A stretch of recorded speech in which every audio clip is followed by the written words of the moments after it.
watching Tacoma Working Mom TV. I'm Rosie, your host.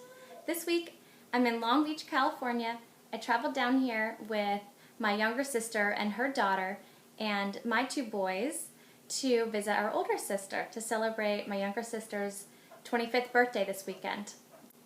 I want to talk to you about traveling with kids this weekend because, as you probably know, it can be something that you can dread, but you don't have to because there are ways to make it a little bit easier.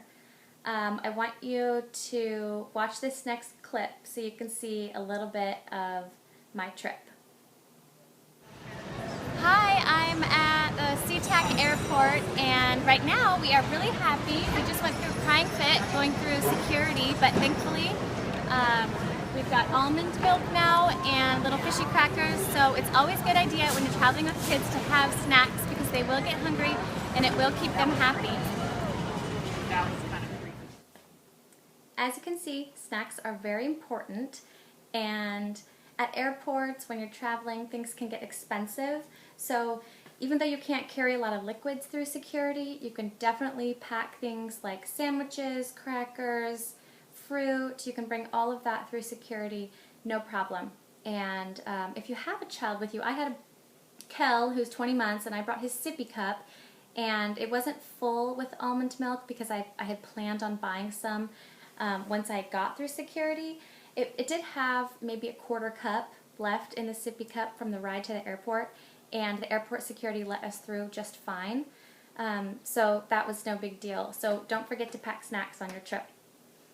The next thing that I think is important is to plan naps. When you have young children that still take naps, 0 to 5, it's really important to plan their naps around the traveling schedule. So what I did with Kel, he usually takes a morning nap and an afternoon nap. I only gave him his morning nap, and then we were leaving in the evening. He would typically take a later afternoon nap. I did not give it to him, which actually this time did not work out to my benefit because he was very cranky and tired all the way through security, as you saw, as I mentioned in that previous clip. But a lot of times, especially if they're younger and not mobile yet, if you plan their nap so that they're getting really tired, about to fall asleep, right as you get on the plane, that helps because during takeoff, their ears can hurt a lot, and if they're sleeping or falling asleep or sucking on a bottle or nursing, then that can really help ease any ear pain and then just antsiness while you're holding them in the chair because you're not able to stand up during takeoff. So plan naps accordingly. I'm not sure how we're going to do on the plane because Kel has not wanted to be in my arms. He has not wanted to be in my arms at all, so we'll see how you do. There are a couple things that you can bring with you on the plane that will help your children have a good time and make the time go by a little bit faster.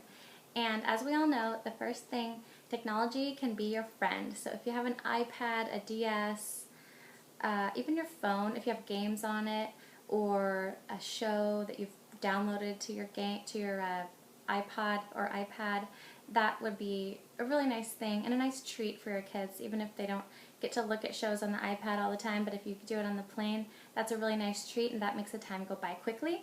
If you don't have any of those devices, it's important to bring your own set of earbuds on the plane. Number one, so you don't have to pay for them, and number two, just to have your own for hygiene reasons. It's really nice to do that. The other thing that I did for my 7-year-old was I made him a grab bag. So in his grab bag for the flight, which I had told him about, but I didn't let him look at it until we got on the plane, I put in a pack of gum, snacks of course, like I mentioned earlier, and I also put in his favorite candy so that he had something to look forward to for the flight, which also helped ease any nervousness he had about the flight. So a backpack with all of those things, plus I put in a new toy like this, just a small Lego set that cost maybe $7 or $8, but it takes time to build, and it's something that he can do on the plane on the tray that folds down from the seat in front of us, and that makes it really fun for him. We made it to Long Beach. Yay, we made it to Long Beach. It was a good flight about half the time. I packed snacks, I planned naps, I had a grab bag, but you never know, with kids you have to be flexible, you have to have a positive attitude, and you have to realize that the flight will end. It won't go on forever, so we just have to have a positive attitude as parents and to just power through it, which is what I did with my son during that flight, because for about half the flight he did want to get out of my arms, and he made it clear to me and everyone on the plane that he wanted to get out of my arms and he wanted to walk through the plane, which he couldn't do. So that made it difficult for all of us. But we just try our best, right, as parents, and I hope you took away a few things from this week's episode that will help you when you're traveling with your kids next. Also, if you're watching the Super Bowl today, go Seahawks!